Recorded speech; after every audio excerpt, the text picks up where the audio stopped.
Dolphins and Jets find themselves right in the middle of a jam-packed race for the AFC wildcard. Every win is critical. Coverage of the Dolphins and Jets. Sunday at noon Eastern on ESPN Radio.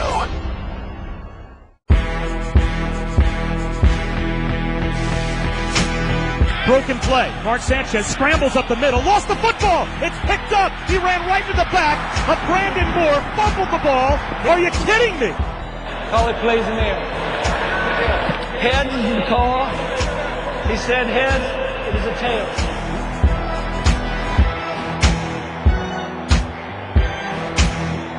Balls get snapped back. Boom, boom. You hear the thud from the kicker's foot, but you also hear the hand. It's Leon left. No!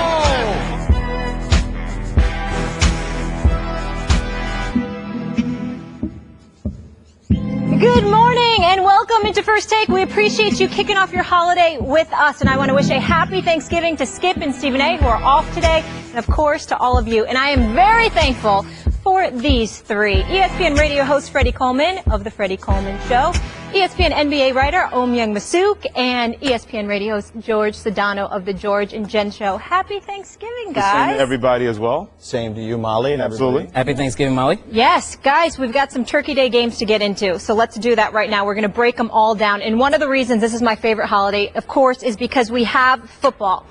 So, let's get into the games. Panthers Cowboys today at 4:30. It's Cam's first trip to Jerry's World. Tony Romo is the only starting quarterback to have multiple wins against teams who are perfect through at least 9 games, knocking off a perfect Colts team. That was in 06 and Saints team in 09. Will he be able to do it again for a third time today against Cam Newton's perfect Panthers? Freddie.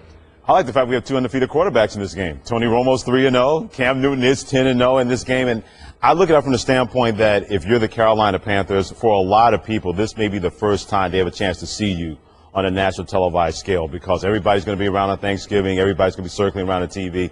A lot of people know that Carolina's 10-0, but they may not know exactly outside of Cam Newton who the Carolina Panthers are. So we know the Cowboys are used to this. They've enjoyed being that spotlight, having that spotlight on Thanksgiving Day. But if you're the Carolina Panthers, to me, this game means a lot more to them, not just because they're 10-0, but now the national spotlight is there. I mean, we've heard so many things about Cam Newton dancing in the end zone. A lot of people don't like it. A lot of people do like it. We had the mother who wrote a letter to the Charlotte Observer. Oh, and I'm thinking, oh, so you're going to write a letter about that, but you're not going to write a letter about Drew Stanton, the Arizona Cardinals, who was dancing on the sidelines, wasn't even playing for the Cardinals game versus Seattle. I like the Carolina Panthers. I think the Panthers are better than what people want to give them credit for. But a lot of people still don't know that they're an unknown team that is an undefeated team in the National Football League. And I can't wait to see how they're going to play in that national spotlight. I think they pull off the win today. I think they get it done against Dallas, because I think having that motivation, and they're not going to let a 3-7 team, a 1-point favorite as a team, punk them on national television when a lot of people are going to see them for the first time. Let me preface this by saying that I have been on the Cam Newton bandwagon this season for MVP for a long time. You can go on my Twitter feed, go back to like week 5 or week 6. And At I'm like, Jorge Sedano. This dude, at Sedano ESPN, this dude has been doing big things with an offense that's limited, okay? This is not to knock his wide receivers, but he does not have a legit number 1 wide receiver threat. He's got a bunch of guys on that team that are 3s, maybe some 2s, a guy like Devin Funchess who maybe turns into a good receiver, but isn't necessarily that yet. Obviously, he's got a great tight end in Greg Olsen. So I've been on that bandwagon. I, like you, Freddie, also think he takes way too much grief. And it's not just this year. For years, it was the body language police, okay? They love to get on Cam Newton. Oh, why is he wearing a towel? Why is he smiling? Why is he frowning? You know, it's always something with Cam Newton. So I am big on Cam Newton. This team is for real. This team should be in the NFC title game. However, I knew it. Okay? I knew it was coming. Tony Romo and the Dallas Cowboys were basically 1 play away from being in the NFC title game last year. They are, on paper, heading into the season, they were a better team. I still think they are a better team. Tony Romo, in essence, got a practice game against the Dolphins, because the Dolphins are just, right? They're not that great. So he was able to shake off some of that rust, kind of get some of that continuity with his offense again. He's got that unbelievable offensive line that's going to give him time, even with an opponent like Carolina, who's so good on defense, particularly their secondary. But you can't cover forever, and Tony's going to have a lot of time to throw the ball. So because of that, I like the Dallas Cowboys. I think the Dallas Cowboys are going to win. I think Tony Romo will make it 3 in a row as far as undefeated teams. And I think they're going to get back in this thing. And watch out, because I think they're winning that division too. You know what, George? I do think the Cowboys, this is a pivotal game for them, obviously, because they kind of have to almost win as many games as possible. I do think the NFC least is going to keep the Cowboys in this. The 5-5 Giants, look, they may be in the driver's seat, but they're no lock to win this. What I love about this game is you got two quarterbacks that just seem to, drama always follows them. I mean, with Cam Newton, anything he does, the dancing, all that, it seems to anger some people. People love it. Tony Romo, obviously we know all the drama that's followed him in the past. Romo, we've seen what he can do on Thanksgiving, but this, Freddie, is a showcase game for Cam Newton. If he is going to be a legitimate MVP candidate, he has to show it today. He's got a national audience watching him. I think the Carolina Panthers have to prove something. I think they've lost their last 9 games to the Dallas Cowboys. This is their chance to show everybody they're for real. 10-0. If Cam Newton wins this game and plays well, I think he cements himself to really have a race with Tom Brady for MVP. And the other thing too, let me get the message to that mom that wrote that column or that little editorial. My poor 9-year-old. You know what? She's so upset. No, the worst part about that letter, by the way, I had to make her watch the cheerleaders. Yes. Right. Wait a minute, the objectification of women? Is that what you're doing? That's a better situation. Scantily clad women, but not an MVP candidate. Well, you know what, Mom? You better turn the channel and have it on Charlie Brown Thanksgiving or something like that. Because Cam Newton's going to be thrusting today, his body and dancing, because he is going to score today. I think this is a showcase game for Cam Newton, and I think Cam Newton's going to solidify himself as an MVP candidate with Tom Brady. I want to go back to what you said about legitimate MVP candidate. You think if this game doesn't turn out well for Cam Newton, that's going to hurt his legitimacy as an MVP candidate? I do think with the nation watching, if he throws up, a stinker, really? I think a lot of people are going to be like, Cam's not legit. Cam has a lot to prove right now. Tony Romo, we've seen Tony Romo light it up on Thanksgiving in the past, right? We need to see Cam Newton do that. And I think people know, despite the Cowboys' record, with Tony Romo, they're a different team. And I think people see the Cowboys, they have a lot of talent. As much as I disagree with you, because I don't think that that's an issue, I think he's definitely an MVP candidate. No matter I think what. he's the MVP right now. I just think most people don't see it that way, because most people aren't watching the Carolina Panthers. Now, I know we live in a world of NFL Red Zone and, NFL, Sunday Ticket and all that stuff, and you can watch them. Really, you're not really watching them. You're watching your favorite team, and you're watching the teams you love to hate. Yeah. Like the Dallas Cowboys. I just think there's a lot of people that think, you know what, Cam's 10-0, but it's not legitimate. No, they're I going to agree. lose. I'm not Right? agreeing with that. That people are focused on Tom Brady's Tom Brady, right? Right. Cam That Newton is perception going to is have to do extraordinary things to beat out Tom Brady, just the name of Tom Brady, the legend of Tom Brady, and he can start by today on Thanksgiving for everybody watching. Here's something else with this game. I think a lot of people are going to watch the whole Cam Newton-Tony Romo matchup. The underlying matchup that you should really watch that will determine the fortunes of Tony Romo, Josh Norman and Dez Bryant. Oh, yeah. Because Josh Norman is playing cornerback better than anybody in the National Football League this year. And you know Dez. Dez wants to do the whole cross thing, wants to do all of this on TV to get his dab on at the expense of Josh Norman and vice versa. So everybody will pay attention to Cam Newton and Tom Brady and Tony Romo, and they should.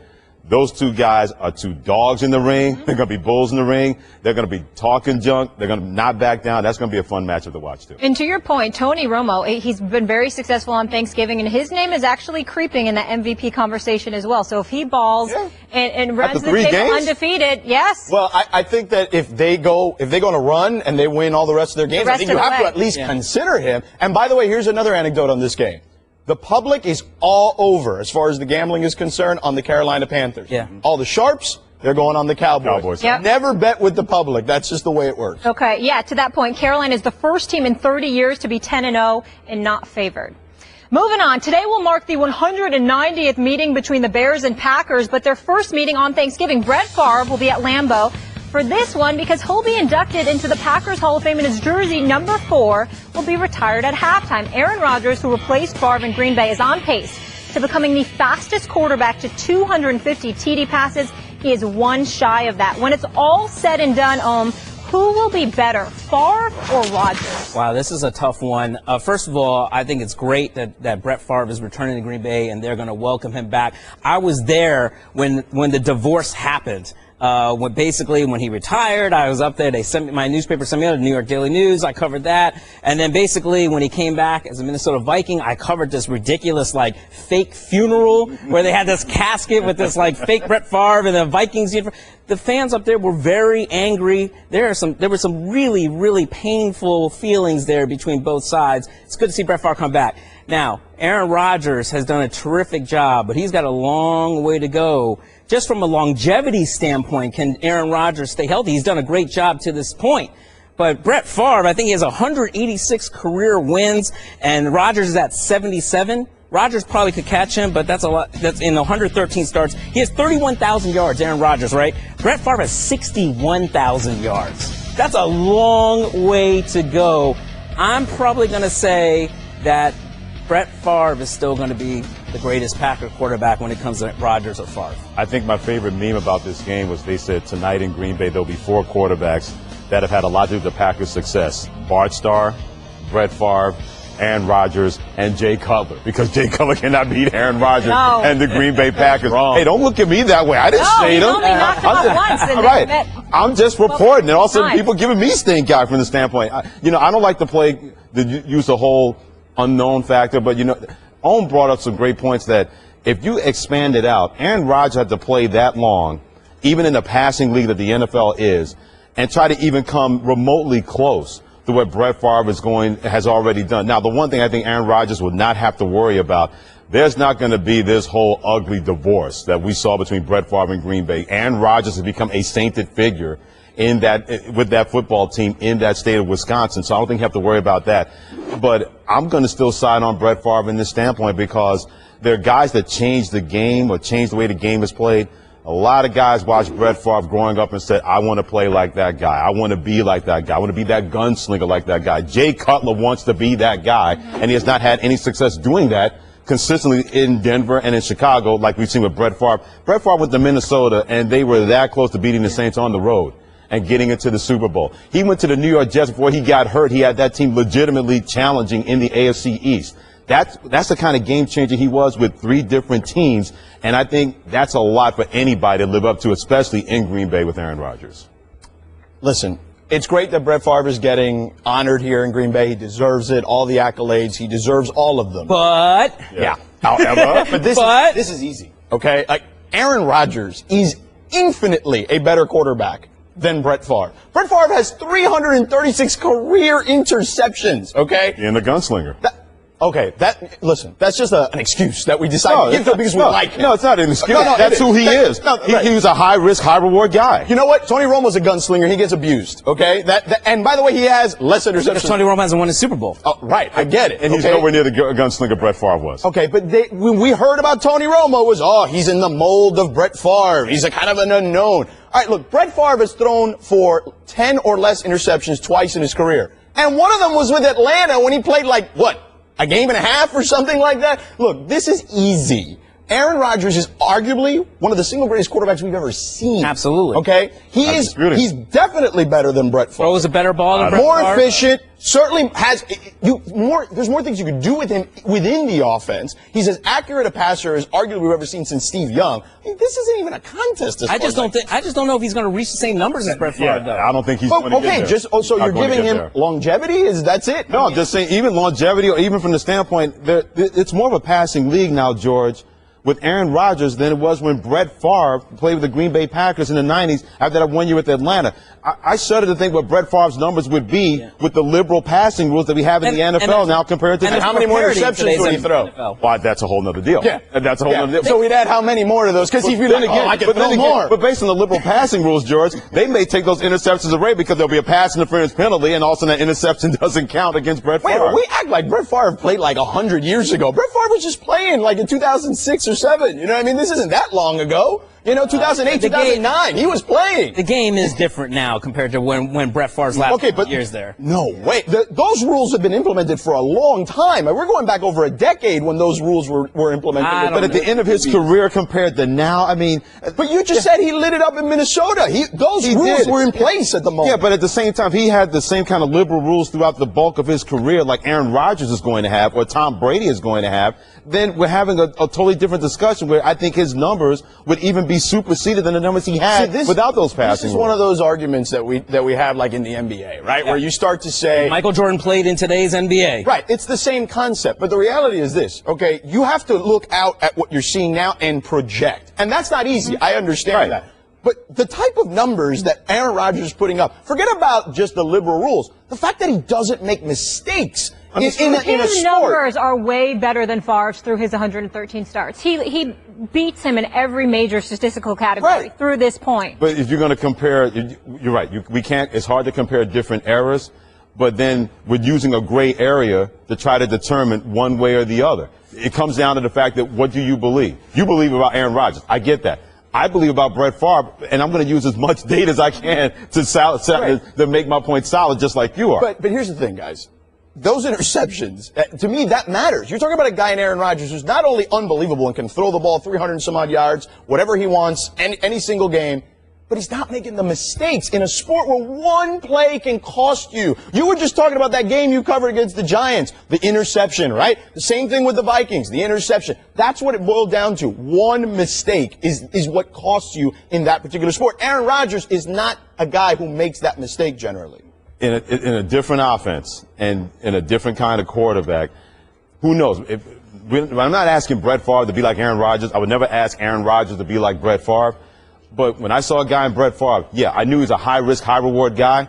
But more often than not, when he had to make money throws, he made money throws. Yeah, a lot of those interceptions, I'm not going to discount that because that's who he was. But those money throws were interceptions in the money moment. I also think he lost to the Giants. He lost to this is part of You're putting on 2 games, and I've seen plenty of other games where he made throws down the stretch and beat. But you just said the big moments, the money moments. Those don't count. You mentioned so they only count when you think. No. You only mentioned 2. It's not like you have a whole litany of throws you can say in a money moment situation. Let's go through the playoffs. He had more money moments in the playoffs than what you want to give him credit for, where he did deliver compared to where he didn't. Obviously, there were more there were more that he delivered, because that wouldn't, if he wasn't a guy who delivered more than he didn't, he wouldn't be one of the greatest of all time.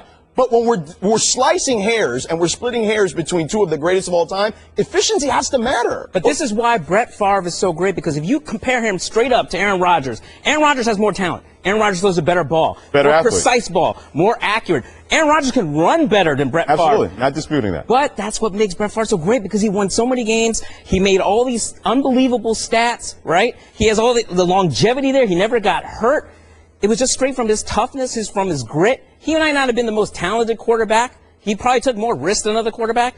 He's not as talented as Aaron Rodgers, but we still think of him as an iconic quarterback, one of the all-time greats. And if we're going to use the Giants argument, Aaron Rodgers wasn't exactly a great shaker in his playoff game against the New York Giants, where he made some bad throws. In that ball game, they lost that to that team, the New York Giants, that went on that Super Bowl. Freddie, what I'm saying is there are a lot more moments. Well, I'm only using what you said against you. That's fine. You said the money moments, and I'm like, well, that's a money moment. Well, that's a money moment. But I'm the one arguing about the totality of what they're doing, and the totality, if you compare them, as Molly said, through X amount of years. Completion percentage, passing yards per game, TD to interception ratio, Rodgers destroys it. I'm going to look at it from the standpoint of how they're playing and where they're playing. If we want to use that as your barometer, then I'm still taking Brett Favre, because he did not have the liberal passing rules that Aaron Rodgers had. I'm still taking him. Then you know what's happening? As you're coaching that game, Brett Favre's going to throw an interception and lose you the game. I'll take my chance with that guy throwing an interception, but a guy that can potentially make a throw, and also like Aaron Rodgers has won Super Bowl. Aaron Rodgers wins another one, I'm having a different conversation. Until that happens, I'm still taking that rings. It's the rings debate. Always. Right now, yeah. LeBron can't be better than Jordan because of rings. Never. That's a whole nother. The association is next, but let's talk about this game. So we'll see Favre at halftime, but we'll see Aaron Rodgers, of course, at kickoff. Bears-Packers. Who do you have? Packers, easy. Yeah. Sorry. Do you think it's going to be a game at all? Or? No. Oh, no. I mean, listen. The Bears have played better under John Fox. Cutler's actually playing better. Absolutely. We were talking about the Packers have struggled a bit. Yeah. But I feel like they righted the ship here a little bit against the Vikings. Last game. And here's the thing. You want to talk about Rodgers. I mean, who's he throwing to right now? James Jones is out there playing with a hoodie the other day. He showed back up last week. He disappeared for a few weeks, but he returned, and Eddie Lacy did too. First of all, come on. How many of us saw that last week and weren't going like, I don't think I've ever seen a receiver play with a hoodie on. I mean, did he steal that from Belichick? I've never seen an NFL player playing a hoodie. Yeah, but he's yelling at Randall Cobb because look, Randall Cobb needs to win his more one-on-one matchups. He's not doing that as much as he should. Patrick Surtain was a Pro Bowl corner in the NFL, played for the Dolphins and Chiefs. I saw him on Twitter the other day talk about how, this is when Edelman was healthy in the Patriots. Right. He was comparing the receiving core from the Patriots and the Packers, and he was talking about how you look at the Patriots receivers, they are so much more precise with their route running. They make Brady's life so much easier than the guys that Rodgers has. So as talented as a guy like Randall Cobb is, yeah, I think there are still some issues there, some growing. That's where Rodgers misses Jordy Nelson. Right, exactly. That's exactly where I was going, because people don't Brady's realize. missing a lot of people now too, though. Let's not forget. No, Injured now. But here, They're decimated. Yeah, but here's the deal. Edelman is not an elite wide receiver, but in that offense, he's elite. I don't think there's any doubt about that. Jordy Nelson is an elite wide receiver that can top off a defense. Now, as precise as Aaron Rodgers has always been, it's got to be double that now, because, like Patrick Surtain said, they can't get away from people. That's why Eddie Lacy was so important last week. Hey, the big boy wants to eat. Let the big boy sit at the table. Yeah, they got to run the ball. 22 carries, 100 yards. But you know who that also helps? Now you got to bring that extra defender down in the box, and now you can win one-on-one matches. At least you hope Randall Cobb not even averaging 12 yards per catch, or James Jones averaging over 19 yards per catch. Now you make it a lot easier for those guys, because now they got one-on-ones to avoid the loss of Jordy Nelson. I think it's going to be a tougher game. The Packers are going to win it because the Bears have played better, but they're going to win this game the next. Here's the biggest problem with the Packers, Molly. It's pretty simple. If you look at the way they're playing, without Jordy Nelson, they haven't had a guy who can stretch the field for them, which made their life a little more difficult. Now, for a while, they were able to make it work. Then teams started to realize, oh, wait, they got no space to work in. They're working in a phone booth here. So they had to kind of alter what they do offensively and really kind of mirror more what the Patriots do. Run more pick plays, run more slants, shorter routes to give their receivers some edge to get Rodgers or to have Aaron Rodgers put them in position to succeed where they couldn't run their traditional offense. So I think you saw a little bit of that in this Vikings game, and they'll be able to We're so used to Rodgers getting rid of the ball with under 3 seconds to go, but now his receivers are not getting as open as they used to be. He's holding on to the ball more. He's under more pressure.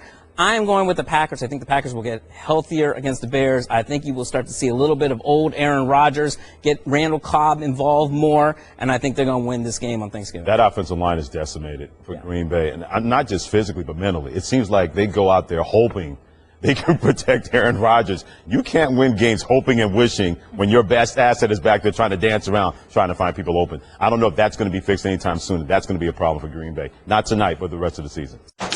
In the association, the Raptors got their third straight win last night. They beat the Cavs 103-99. After the loss, Cleveland held a players-only meeting. LeBron and James Jones got on players for their inconsistent play during their 11-4 start. What is going on in Cleveland?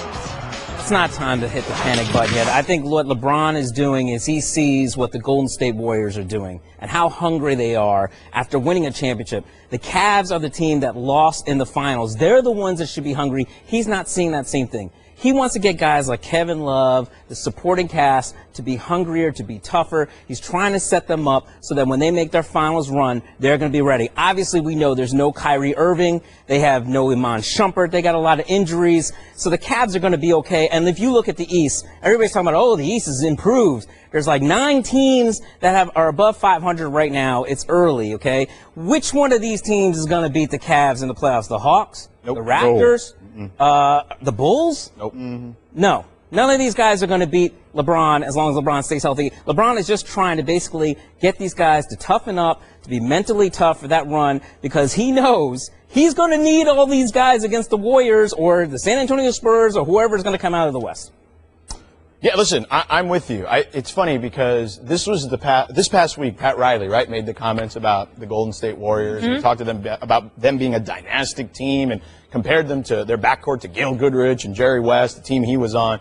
And I feel like there were a number of things in play because I feel like all this ties in. I feel like Pat Riley, what LeBron's doing, the Warriors. I love how you always in. go back to Miami and bring Pat Riley in. I love it. No, I love it. You're right. You're right. I'm telling you, this all ties in. Yep. When Pat Riley made those comments about the Warriors, there are a couple of things at play there. Number one, he respects Jerry West. Okay, Jerry West, the head consultant of that team. That's his mentor. That's his guy. So there's that.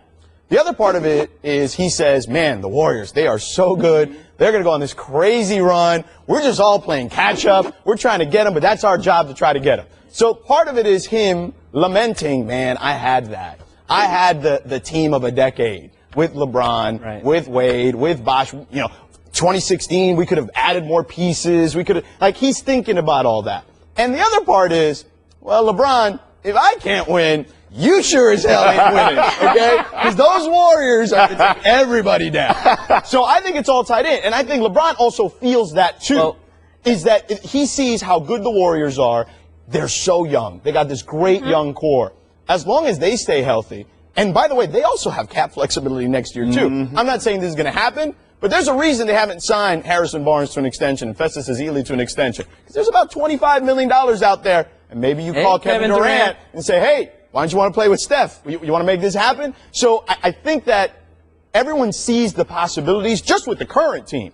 And then even beyond that, there could be bigger possibilities with this team to really cement a team that can create all sorts of havoc and create a dynasty. So I think LeBron sees that. He's 30. He's starting to see the other side of his career a little bit, and there's some urgency there, and rightfully so. Riley was poking the bear a little bit. For sure. You know what I mean? He's poking LeBron. You know this. You cover that, Lee. Yeah, because you know what? LeBron, you left Dwayne Wade, you left Chris Bosh, guys who have won championships. Dwayne Wade, you don't have a problem with him being tough. Okay, yeah, Dwayne Wade missed a lot of time due to injuries, but when it came time, if he was in the finals and he's healthy, Dwayne Wade's going to come to play. You don't have to worry about that. LeBron does not know what he has in Kevin Love and Kyrie Irving to a certain degree because they haven't won that championship yet. So Pat Riley's saying, why did you leave? That's another reason why I think LeBron is really trying to take a hold of this team. Who kind of put this team together? Who went to Cleveland and basically has carte blanche to basically do what he wants? LeBron. This is LeBron's team. So he has to make sure he has to do everything possible to get them in shape to win the finals. It is Thanksgiving, right? Yeah. Boy, they fattening up this turkey in Cleveland. Crying out loud. Seriously, I mean, we're having a team meeting, and we're 11-4 in the Eastern Conference. There has to be a different way to get guys motivated. And how about this? Toronto's actually pretty good at home. They are. DeMar DeRozan, he put it on LeBron last night. Kyrie Lowry is as tough as any point guard in the NBA. Their front line is very physical, and no very tough, and no Valanciunas, and they still have that toughness. Bismack Biyombo was dunking Bo all over the place against Miami last night. Your boy Drake was loving it. Well, you know, I'll leave the hotline. It was Drake night last night. Drake and Sandra. He brought his mama. That was Can we sweet. please stop with the Drake? She was dancing, too. I love it. I love the Sandra talk, the whole Drake talk. Enough of that already. But you're over him? You know why? Because I've never been on him. Let's put it that way, number one. Number two, I get it. He's a star. He's a celebrity. Not knocking the computer No, over. I'm not knocking the celebrity. But it's like Drake's courtside. Well, he lives in Toronto. Where is he going to be at Kentucky next week? He's going to be. What bandwagon is he going to be on?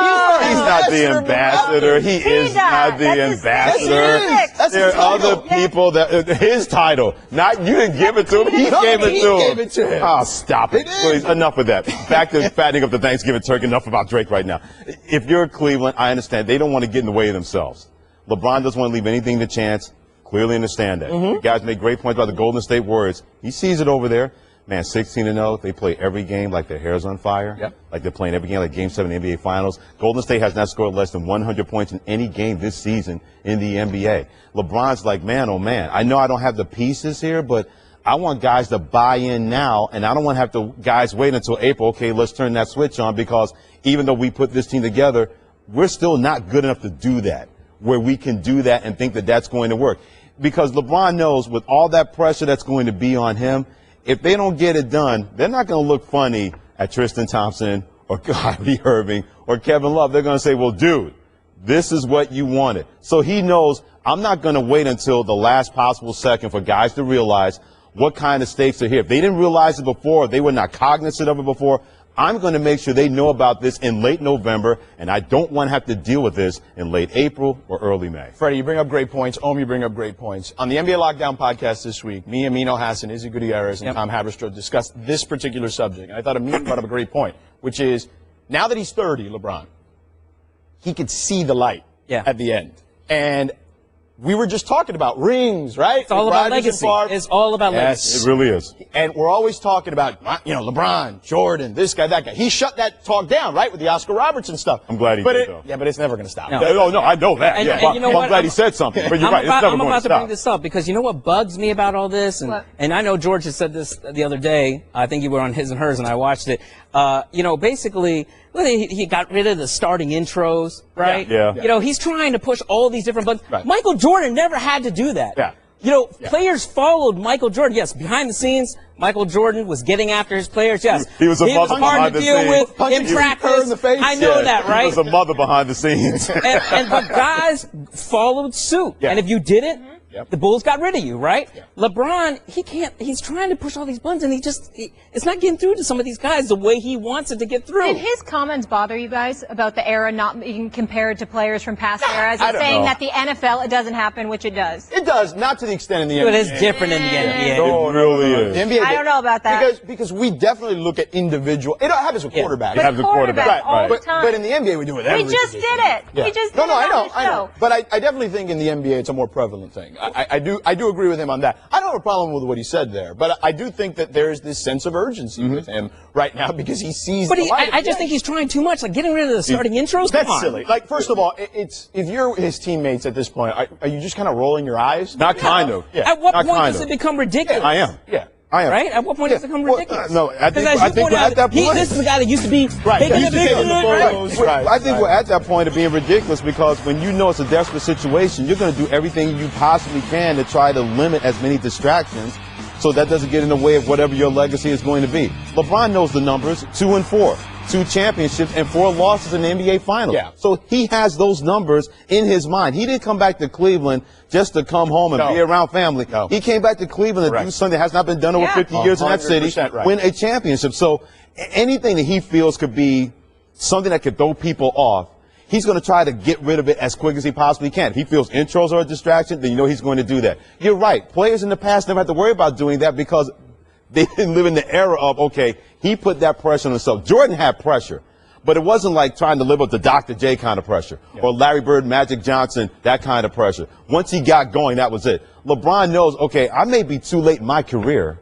to get going like Jordan had it, 6 and 8 years, or what Magic did in the 80s, 5 championships in that turn. Because to your point, George, at 30 years of age, once you go over that hill, you can't push that boulder back up there and think that it's going to be okay. So now he's trying to your point, he's trying to do everything to say, guys, we have to do this. And guys are like, dude, it's November. Yeah. Chill. That's where it comes down to. And the reality is Kyrie's coming back at some point, right? I mean, And it could be a slow process for him. Right. No, but Mozgov will be back in the lineup. They'll have their guys back in the lineup, and they'll be the best team in the Eastern Conference. It's then a question of what's going to happen against the West in the finals. And how much is LeBron going to have left in the tank come playoff time? We know he had that back surgery, and he's feeling good right now, but he needs that supporting cast to really help him through the playoffs. And he's talked about it throughout the preseason, or excuse me, in the offseason. He talked about, look, guys got to be able to carry their weight, right? I don't want to have to carry the load all the time. And he's right. Those guys need to help him, especially as we now see him 30 and older. He's going to need more help from other guys. And right now, he's carrying too much of a burden at this point. I wanted to bring back the picture thing. I think Have we should fun bring it with back it. in the starting. No, have fun with it. Seriously, have fun with it because heaven forbid they don't get out Eastern Conference and get the NBA Finals. Heaven forbid that happens. Izzy Gutierrez brought this up in the podcast too. He said that, he's looking at it, not only is he being judged obviously against the greats, but he's even judging it based off what happened to him when he was in Miami. Remember, they lost the first year against the Mavericks, then they beat Oklahoma City. So in his mind, he's like, I got to win this year because it's going to then start to look like, wait a second, he was able to win there, he's not able to win in Cleveland. We start having all those questions, which is silly because he's still one of the greatest players of all time. But you know how this goes. Once that train starts rolling, it's hard to stop it. Geico presents Strange Savings Stories. Astronomers detected an interstellar transmission. It stated, Geico, 15 minutes could save you 15% or more. The implications were staggering. Was the cosmos telling us we could all save hundreds on car insurance with Geico? Or did their radar merely pick up a signal from the nearby Rufus and Clyde's morning show? We may never know. Geico. 15 minutes could save you 15% or more on car insurance. Chip Kelly's seat is getting hot after the Eagles have lost 3 of 4. The Eagles are 6-0 on Thanksgiving, though, the best record of any NFL team, but they'll have to overcome a struggling offense that ranks 30th in total QBR this season when they face the Lions, who are on a 2-game win streak. George, what is Chip Kelly's future? Listen, Adam Schefter is one of the best NFL reporters He we have is, in this industry, and he was talking about this the other day, and he thinks that they don't like Chip there anymore. Chip doesn't like them very much anymore. And he could see where this thing could end in divorce. And I trust in Adam, too. Yeah, if Schefter says that, I'm buying it. So then I start to wonder, okay, well, what are his options? He could go back to college easily. There's some really good openings right now. USC being, I think, the top one that's currently open. Miami's open. LSU's right? open. LSU, well, we don't know yet, right? But it could be. It could be. Maybe Texas is open. Who knows if Charlie Strong leaves? We don't know. True. So let's just say there are two definite openings in USC and Miami that are good. There are two possible openings that are great as well in LSU and Texas. He may not have a better opportunity to go back to college and land a job where he can win a national championship quickly than those particular jobs. So he's got to weigh that. And the problem here is season ends, what, January 2nd, 3rd, whatever it is? Most college teams are going to want to get their coach in place by then because National Signing Day is the middle of February. Mm-hmm. So unless he tells his agent, I definitely want to go back to college, and then tells one of those schools, here, Chip wants to go there, this is where we want to go, and just kind of hold off on everything. Unless he does that, I got to see him staying either in Philly or, how about this? If he does leave Philly and stays in the NFL, Tennessee Titans have an opening. He's pretty familiar with that quarterback there last time I checked. I could see that as a potential landing spot that I don't think very many people are talking about. And think about that with Tennessee. I'll say this with Chip Kelly. He wanted to be the star in Philadelphia, didn't we? He ran off all those star guys, wanted to be the main guy like he was at Oregon. Didn't win a national championship at Oregon being that main star. Well, that's another discussion. If you're Chip Kelly, how stubborn are you going to be? Here's why I say this. His stubbornness has made him a really good coach at Oregon, and had a modicum of success the first 2 years in Philadelphia. He didn't win 20 games the first 2 years as the Philadelphia Eagles head coach. But his stubbornness will be the one thing that I'm going to watch, because is he going to be stubborn enough to say, I can still make this work? I can make this work one more year in Philadelphia. I don't care if the players don't like me in the locker room. I don't care if the manager doesn't like me above me. If they're not going to force me out, I'm not going to go anywhere. I believe I can make this work in the National Football League, doing it my way, doing the guys that I feel can make this work in the National Football League. If he gives into that stubbornness, then you know he's going to be in the same position next year, and that's going to be an even worse position than he is in right now. Since Thanksgiving last year when they beat the Cowboys 33-10, the Eagles are 5 wins in 14 games since that time. So this is clearly not trending upward for Philadelphia. But if he allows his stubbornness to say, you know what, I still believe I can make this work. I think I can get this done in Philadelphia. I just need different players now. You know what? By this time next year, he won't have to worry about if he has options. The only option he's going to have is Philadelphia saying, you know what, we're just going to have an interim head coach. We'll just start all over, and then you're going to have to fend for yourself. I want to see how his stubbornness will play, whether he decides that that's it, I can go back to college, or you know what, this can still work in the NFL. I believe I can work in the NFL with my way, and I'm going to stick this out for one more year. Didn't he kind of already go get his own players? Yeah. I mean, he basically traded Nick Foles away for Bradford, got rid of Shady McCoy, got rid of Jeremy Maclin. John Jackson. Basically jettisoned everybody that didn't see eye to eye with him and said, this is still going to be my way or the highway, right? We're going to play this offense that's different. We're going to practice differently than you're used to. And the thing is, that probably worked with college kids. I don't think it's going to work with paid professionals that just are looking at the results and, look, we're not winning. Why should we basically bust our butt for you? And that's what the reports are coming out of NJ.com, basically saying players aren't playing hard for him. Some injured players don't want to play for him. And the thing is, I normally would say, yes, he's stubborn. He's probably going to say, you know what, I can make this work in the NFL. I'm here in the NFL. I'm going to try. But, George, you're right. A lot of good programs are open right now in college. He can go and have his pick. And you know what? If I'm the University of Maryland with Under Armour, I'm throwing a ton of money at him. Yeah. A ton of money at him. I'll wait till January 2nd to get him to come.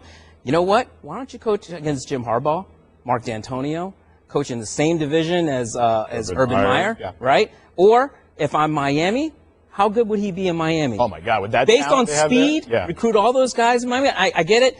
Probably USC is more attractive. Maybe even South Carolina to a certain degree. Even SEC. Texas, because you got a lot of Texas kids that came to Oregon. Right. LSU, potentially? Right. He has his pick of places, and I think when it comes time, if this continues to go downhill for Chip, I can see him going back to college. Here's the thing. This is going to tell us how self-aware Chip Kelly is, okay? Because there are a couple of things that can happen here. And none of these situations are necessarily identical, but there's some parallels. Let's start with the first one. Mike Holmgren was a great NFL coach, right? Remember he went to Seattle, and he was the end-all, be-all. He was the coach, he was the general manager, and they finally went to the Super Bowl the year he decided to stop running personnel. Yes. He went back to just coaching. Remember, they went with Matt Hasselbeck, they played the Steelers. John Alexander running back. Controversial game with the referees or whatever. So if he's self-aware, he sees, maybe this is too much for me to handle right now. maybe I do need to bring in a general manager, maybe someone I know I can work with to make this work. Now, if he does it and he wants to go the college route, he certainly can't pull a Bobby Petrino and say, I'm done here right now, right? Because then he's done. He's written off the NFL. But Pete Carroll is a perfect example. Pete Carroll had some failures in the NFL, went to USC, won a national championship, and then became the guy that was attractive to NFL teams. And look how he's been able to kind of right the wrong and fix his resume, per se, in Seattle. There's a guy out there, Nick Saban, who a lot of people say, that one blemish on his record, man, he wants to fix that bad, which is why he's been linked to the Colts job. Right. So I think that Chip Kelly, if he's self-aware, figures out, A, he's either got to stop being the GM for a minute and just coach the team, because we know he can coach. They won 20 games the first 2 years.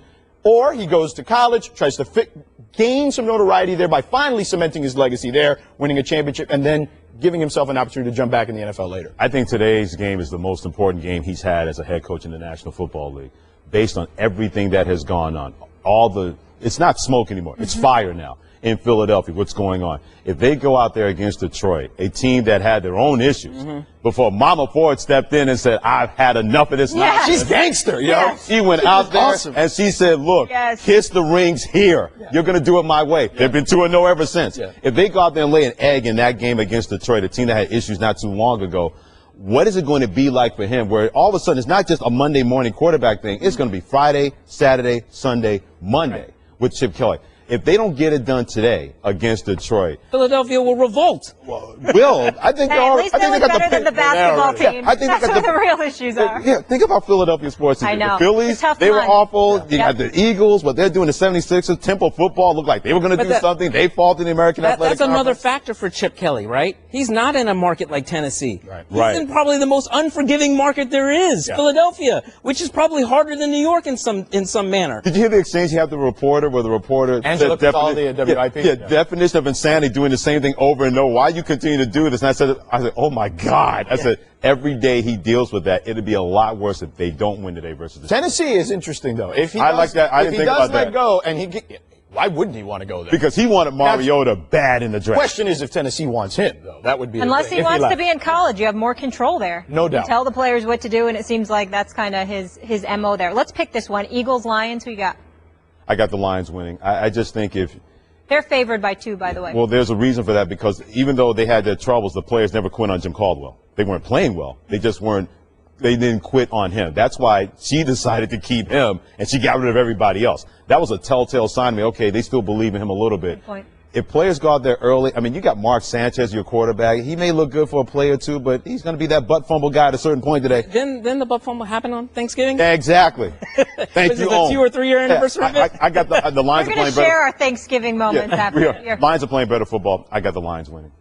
I got the Eagles, actually. And listen, I don't have very much faith in Mark Sanchez, but I feel like the pendulum tends to swing a lot with Chip Kelly. We go hot and cold on him a lot this season, so I feel like they're going to get a win. They're only favored by 2 at home, the Lions, which doesn't – generally a home team will at least get 3 points. Yeah. Right. So I like the Eagles because of that. I'm going to go with the Eagles, too. I think the Lions have been very up and down. Lately, they've been trending up, but I think I'm going to go with the Eagles. And we mentioned Adam Schefter earlier. Sam Bradford did pass the concussion protocol, but it's the joint in his shoulder, his non-throwing shoulder, that has him limited there. So, yes, Mark Sanchez expected to go. In honor of Thanksgiving, we will be discussing our best memories from the past year in sports. A few of mine off the top of my head. Recently, UConn beating ranked Houston. They're bowl eligible. Will they go to the Mike Curum Invitational? Yes, the UConn-Syracuse today. Little old school Big East. Giants are #1. I'm getting a lot of shade right now from you all. How are we not in Atlantis? You couldn't pull I that know, straight. Really? right? You couldn't have the show there? No, seriously. Your alma mater's there, but you're not there. I had clearly I haven't made it. And I'm thankful for our First Take family, you guys being here, and all our viewers that tune in every day. We appreciate you. We want you to do the same, so send us yours on Twitter using the hashtag #MostThankfulSportsMoments, and stay tuned to see if yours make our list. We'll share those next. Today is Thanksgiving, and we have so much to be thankful for as sports fans this year. Of course, we are thankful for all of you for being with us. And our little First Take family here, we're going to go around the table, and we're going to say what we're most thankful for in sports this year. Sound good, everyone? Sounds good to me. Okay. Freddie, your top moment in sports that you are thankful for. Please share with us. My New York Mets are relevant again. I didn't see this coming at all with this team. I was hoping they got the 80, 81 wins. be a nice start. They got all the way to the World Series. Once they got there, I said, they lose to Kansas City, I'm good with it because nobody saw this coming with their pitching. Daniel Murphy, who probably made himself a lot more money, maybe going elsewhere. I didn't care. Yoenis Cespedes is going to go elsewhere. I didn't care. They got my team into the World Series. They took down the Cubs, who were the darlings of Major League Baseball. This is the year for the Cubs. They swept them aside and took them out behind the woodshed. For me, that's the one thing in sports I was thankful for because I didn't see it coming. I was just hoping for this. Got a lot more than I expected the great run the New York Mets had this season.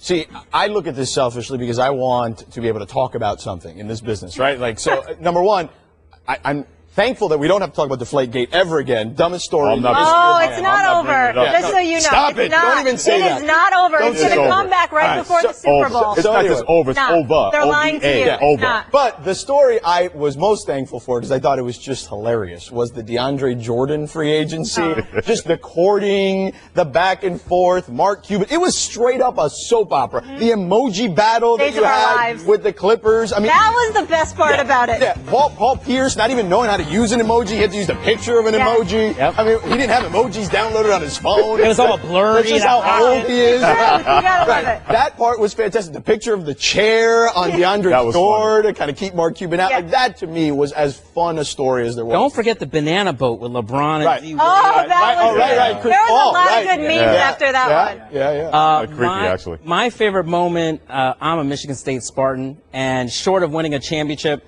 there is nothing sweeter than beating your rival Michigan on the final play on a block punt. Nothing was better than seeing Michigan fans holding their heads in total in the big house, just stunned, didn't know what had happened. There is nothing I can't even begin to describe to people. But you're doing a fine job. Michigan State Spartans to understand. But short of winning a championship, beating your most hated rival in that way. Jim Harbaugh's first year. Oh, they were going to say, oh, Jim Harbaugh's back. Michigan's back. Yeah. As my girl Jamel Hill said, my fellow Spartan, he stole their soul. There was nothing. Stole their soul? That is cold-blooded. Wow. Let me tell you something. When that happened, right before that happened, I walked out. I went downstairs to get something in the lobby. You know, I got a package, so I was like, all right. And I told my wife, oh, this is over. I go downstairs. I happen to check my phone. Everyone is freaking out. Yeah. I walk upstairs. My wife has the TV paused. She goes, oh, you're not going to. You got a good wife. Yes, she did that for you. She could have turned the TV. Yes. Oh, my husband's not watching it. I'm out of here, too. No brownie points for that. She paused it. When I gave her the TV was paused, she's like, you're not going to believe it. I still thank Buddha every night. And probably until I die, I will. Every night. It was the best, like, widespread panic moment with that, when that situation, he drops the ball and then just total pandemonium. You guys, we're missing a spread right now for our Thanksgiving going around the table. Can a girl get a turkey leg or something? It would have really made it more. We need to get some pumpkin pie up here. Yes. Seriously. Yes. Why didn't you ask us? We could have done that for you. They got free Thanksgiving food at the cafeteria. We could have catered it here. Good company. At least some plastic stuff to make it look like we're eating. Yeah, a fake out. Yeah, the complete fake out. All right, what's your second thing you're most thankful for in sports? Yeah, two people that won't get enough credit for the year they had: Serena Williams and Novak Djokovic. Yeah. Two of the greatest years, unbelievable seasons in tennis. Amazing. It turns out that Djokovic's year was better than Serena's because of what he was able to do. And believe me, Serena not getting the Grand Slam, you know what? She gave it her best effort. Sometimes you're just not going to be better than the person that day. I give all the credit in the world for her even attempting it.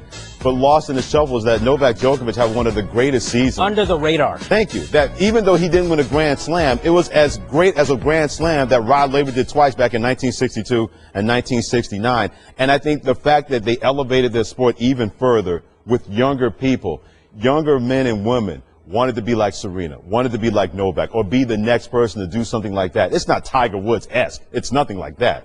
But the fact that both of those two had those kind of seasons and got celebrated for it, even though a little bit under the radar, I'm really thankful that a lot of people had a chance to see that. And I thought Serena got more appreciation than she ever got in this country from her own fans and from people in this country than ever in her career. Glad you brought that up. See, anyone who follows me on Twitter knows I like to have some fun on Twitter. I like to poke the bear a little bit. Do you talk a little You're the Riley of Twitter. I am. I like to poke the bear a little bit.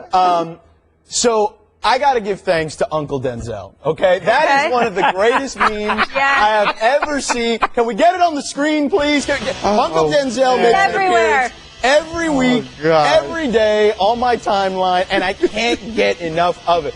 Poor Denzel, who is one of the most debonair men you will ever see. He is Mr. Hollywood, one of the greatest actors of this generation. And this is what he's been subjected to, becoming a meme. This is an Oscar Award winner, and he is a meme, and I can't get enough of it. I'll see your Uncle Denzel and raise you crying Michael Jordan face. You may have me. Which, no matter what happens in sports, every night. That's good. Yes. Something comes up and boom. I don't know who on the internet is putting these up so fast, but they get it up right away. Crying Michael Jordan face on anything. Whether it's Ronda Rousey losing, or whether it was, Ryan Fitzpatrick the other night when they lost in that Thursday night game and they put Michael Jordan's face with the beard around him. I mean, it doesn't matter. No matter what, there's always going to be heartache in sports. And guess what? Crying Michael Jordan is right up next on the internet. It's the gift that keeps on giving. You know you are the man forever when you're Michael Jordan and you have not been in the NBA in a while, right? And they still talk about you on the same level as everybody else. Just stacking paper with those Jordans. He needs to patent that thing is what he really does. And he probably already has. Yeah. Michael. Yeah, I don't knock the hustle when it comes to that, Seriously. Believe me. Wow. I'm also thankful for Golden State. The way they play basketball, the way they kind of not – I don't say if they changed the game because it's like watching old ABA games to me, and I love watching the ABA when I was growing up. But if you go back and watch older teams like the Boston Celtics with Bird and those guys, they were running up and down the floor. Same thing with Magic and Showtime. Even teams like Detroit with Isaiah Thomas before they became the Bad Boys, they were getting up and down the floor. Everybody wants to play like Golden State. Now we're going to see a lot of players have kids like Riley Curry showing up at the press conferences and driving people nuts. A lot of those memes made me laugh too, with Riley Curry and her face when they were using her to try to further their stuff on Twitter. I'm also thankful that, the NBA is not only back, but it may be in a better place than anybody could have anticipated because the way the basketball is, the way people are having fun with it, people being on board with it. I'm thankful because that's still my favorite sport. I love the NFL, I love college football. The NBA was the first sport that I wanted to gravitate towards, and I'm glad to see it's in that spot. And the Warriors are making every game relevant. Yeah. Like they're must-see every TV. game You're you right. want to see. The regular season got so much more exciting. And they've ruined teams because the Clippers have not been the same. Oh, my God. They put everything in the middle of the table. Oh, we got to take down Golden State. They're the kings of the block. They lost, and they haven't been the same since. Golden State has had an effect on them, and Cleveland. That's why there's that picture of 5 Clippers with all crying. With all crying. It's going to be the NBA that keeps on Golden State. We'll see Riley Curry again. Watch. Yes. Look, what do you think? I agree with you, and I'm going to tie someone in from basketball as well, who's one of the legends of the game. He works for us here at ESPN, Bill Walton. I think Bill Walton is a national treasure. I think when he speaks, first of all, he's hilarious. Let's start there. Second of all, he just goes off on these wild tangents. But I happened to be at my desk here at ESPN the other day, and the Maui Classic pops on. And it's Bill Walton. I hear Bill Walton kind of, in my ear, and I hear John Buchambi, one of our great broadcasters here at ESPN. And I happen to turn over, and I see my man Bill Walton in a lei, sunglasses, and with some sort of statue in his hand. And poor Boog Shambi is just sitting there looking at him like, what is happening here? Like, how did I end up here? What kind of alternate universe am I in? It was just, I couldn't stop watching. The Good Life. I could not, every time, I was only watching that game. I don't even remember what the game was. I was only watching just to see how many times we could go back to Bill Walton. It's Bill Walton's world. We're just living. All we need Bill Walton to say, Luke Longley is a disgrace to the pivot position. So meanwhile, his son is going 16-0, and Bill's just chilling in Maui with the lei and the sunglasses. And also, his son's car got stolen, and Bill played like his son. His car got stolen. I didn't even know Luke had a car. He even did that. I'm thinking, Bill, keep it up. He's a national treasure. He is. I am thankful for being in New York for Zing Sanity, for Zingus. Everybody was just booing him on draft night. I was there, and let me tell you something. I remember the night before the draft, we were interviewing Chris Stafford, and I said, there's something different about this kid. He's like 19 years old, but he's really polished, really mature. He seemed not afraid of anything, and I think that's showing right now. Nobody had any expectations about this guy. I remember we were sitting in a press conference with Phil Jackson before the season started, and Phil Jackson was like, this kid is a once-in-a-lifetime talent, and a bunch of us looked at each other like, And you know what? I think he's on to something. And Phil, we trust. I said they would regret that pick. I don't care if I'm wrong. Seriously, I do not care if I'm wrong on that one because, do you feel bad? I'm like, well, it was a no-lose for me because if I thought he would regret the pick, I'm right. If he doesn't regret the pick, it helps my Knicks team. How is that bad for me? But you're right. His skill set is only going to get better. I want to see him get a little, not tougher, but more poundage, 10 to 15 pounds. But, that defensive ability he has. can be once in a The generation. city has certainly embraced him now. Yeah, and he said he learned the culture through World Star. You know what I mean? Like I know. that right there. He was singing Chameleonaire in an Instagram video. I mean, come on, man. Did he used to have cornrows? He did when he was a kid. There's a picture of him as a kid. Yeah, He looked I love like that. he had the Udonis Haslam old school. He really did, yeah. Oh, I know nice. it's on Chameleonaire in a long time, so at least he Oh, brought that's that back. just wrong. Am I lying, though? Come on, man. Am I lying, though? He's a little you're behind. dogging all the Am I rappers. lying? I think Drake? I was in college then. He's a Am I little lying, behind. No, though? you're I not. don't think I'm lying. It's the truth. Oh, good stuff. So, unfortunately, Manning Brady 17 won't be happening this weekend. Peyton Manning will be spending the next week in a walking cast and is expected to miss at least 2 more games with a torn plantar fascia in his left foot. Brock Osweiler will make his second career start on Sunday. What will we miss most about the Brady-Manning matchup? George, we'll start with you. I've got 2 things, Molly. Number 1, the debate over who's better. I think this thing is a wrap at this point. I think it's pretty obvious that it's Tom Brady kind of moving forward. And look, I was a guy that for years made the case it was Peyton Manning. Maybe it's because I grew up a Dan Marino fan and I felt like Peyton was kind of that next coming of Dan Marino. So I think that I would start there. And then that leads to this is I'm going to miss the rivalry. I think it's arguably the single greatest individual rivalry in a team sport that we've had. I guess the only other one that you would consider maybe above it would be Magic and Bird. So I think that those are the 2 aspects I'll miss the most. I'm going to miss it just because, yeah, you're right. It was must-see TV for the NFL. I loved watching Peyton Manning try to basically play that chess game with Bill Belichick, and it more often than not worked in Bill's favor. But you love watching Peyton Manning basically trying to move the pieces around and try to figure out the Patriots. You're right. The argument is dead between Brady and Manning, and it's just sad. I just wanted to see this one last time. Me too. I'm with you. It's like Kobe, LeBron this year. You want to see it one last time. I know that Peyton was on the downside and he looked really, really bad in that final game, but I just wanted to see it one more time. I wouldn't want to see the way Peyton Manning's playing this year. No, I wouldn't want to see that at all, because at that point, he brought a knife to a gunfight against Tom Brady, and I don't think anybody wants to see that. The one thing I'm going to miss is the underlying friendly tension between these two, because you heard them say, oh, yeah, we're friends. I'm thinking, well, how is that possible when you're in the way of each other? We're not talking about Magic Bird that became better friends once everything was over between Boston and Los Angeles. They had a chance to play on the Dream Team in 1992. If anything, to me, the friendship blossomed even more. Also, when Magic announced that he was HIV positive, and the first person that got in touch with one of the first people was Larry Bird, that's when everything really took a different turn. But they also said, oh, yeah, he's a friend. He's a good friend of mine. And I'm thinking with Brady and Manning, I'm like, nah, I'm not buying that at all. Respect, though. We saw the email leak with Deflategate, right? Not the whole thing. Not disputing that, but I'm going to miss the underlying friendly tension. Like, I'm friends, but No, they're frenemies. they are frenemies. They really are. They're more really like, are. Yep. It feels They like really are. It feels That's a like good Taylor way to put Swift, it. Katy Perry, right? Yeah, it is. Like, you know? kind of that, like frenemies. Yeah, they shake each other and then shake each other off from that standpoint. It's That's not what Taylor that is. Swift, Nicki Minaj.